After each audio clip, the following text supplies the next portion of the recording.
Hey, welcome back to the channel. In the previous video, we explored the north side of Assateague State National Park. Now we're going to head down to the south side and see what we can find to explore. On the way, we do find a cool NASA site, which we explore the visitor center and learn some interesting things. Oh my gosh. So we do have a nice visitor center.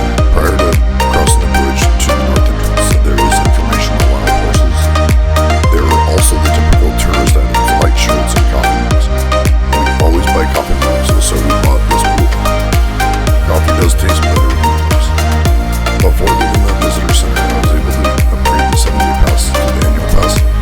The staff there were very nice and helpful. We then continued down the road. We did think about putting in lunch, but decided we did not know where we would be pulling off, so we decided to hold off. The ride to the south entrance was nice and smooth. On the way to the south entrance, we did pass this NASA site. We quickly pulled off into the parking lot when we saw the visitor center. We decided to prep the backpacking meal while we walked around the site, since it typically takes about 20 minutes to cook.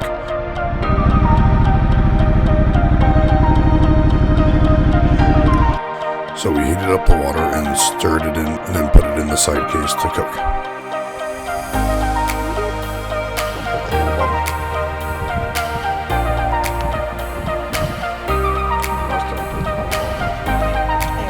The NASA Visitor Center was pretty cool. I had no idea that you could go here and watch rocket launches.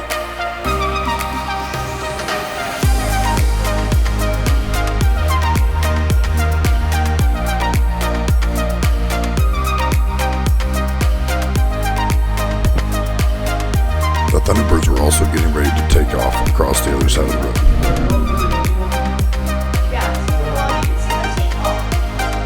Apparently there was an air show in Ocean City which they were performing in.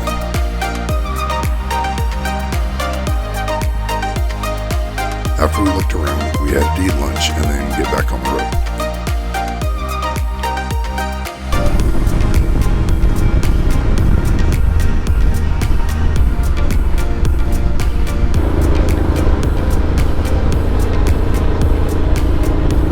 As you head across the bay, this little pastel village caught my eye.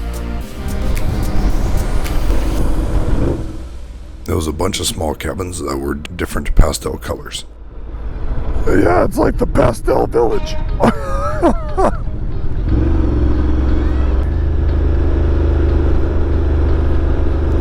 Mr. Whippy Coffee Shop,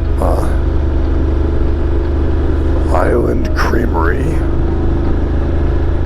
Well, that sounds delicious. Now the south entrance to Assateague was much more commercialized. After you get across the bay and through the residential section, it quickly turns into a big tourist trap. I have never seen so many scooter rentals, so you and the family could start your own wild hogs gang. Jet trike. There are also trikes, so you don't have to worry about falling over.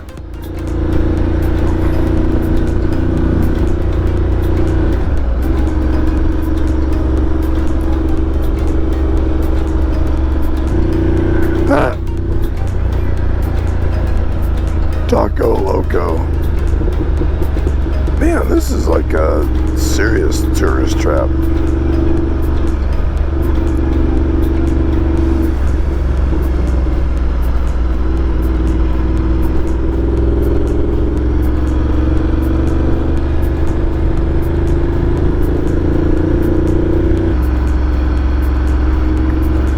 Mexican food all over the place. And then that one's eating marijuana brownies. Smoke the ganja. Love it. Oh, Jellystone Park. Yep. We continued into the park in search of wild horses. This site is a national park entrance, so the annual pass came in handy here. Wildlife lot parking.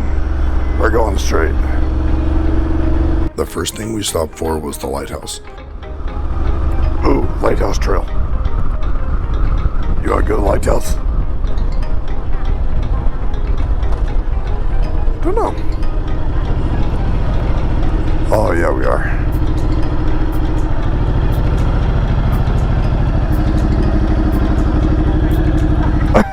It's right the red bike back there. It appeared to be a short hike. Since we had our riding boots on and didn't plan on hikes, we only wanted short hikes. Yeah, this would have been a lot faster to get back if we rode the bike. It was a pretty cool lighthouse. There is also a drive-up handicap visitor section so everyone can see the lighthouse.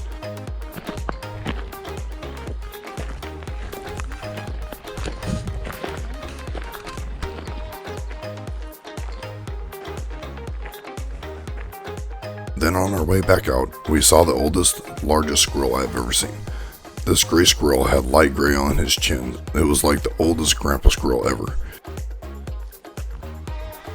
He like has 2 tails.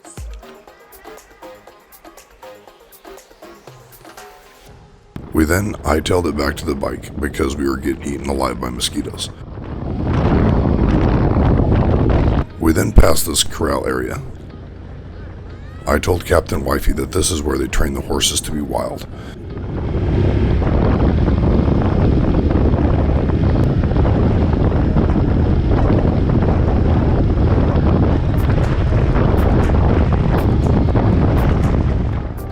We then quickly ran out of road.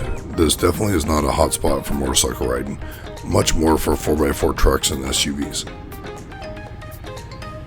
They even have a location to air your tires back up after you leave the beach.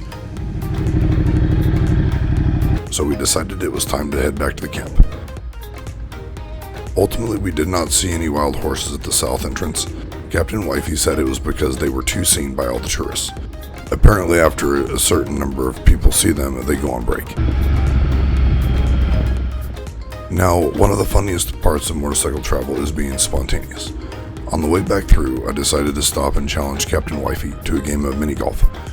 So we stopped at this nice mini golf place, played 18 holes, and then had some Dippin' Dots before heading back to camp.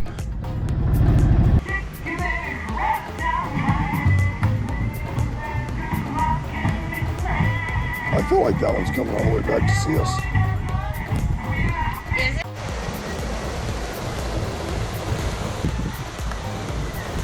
Oh.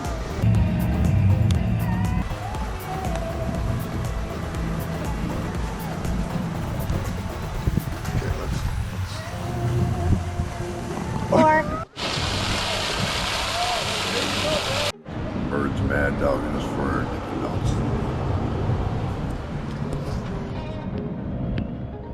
The weather was absolutely perfect today.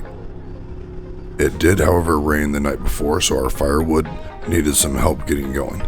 Luckily, there were lots of pine needles and pine cones in the area to help it along. Thank you for watching. Make sure to subscribe and give the video a thumbs up to support the channel.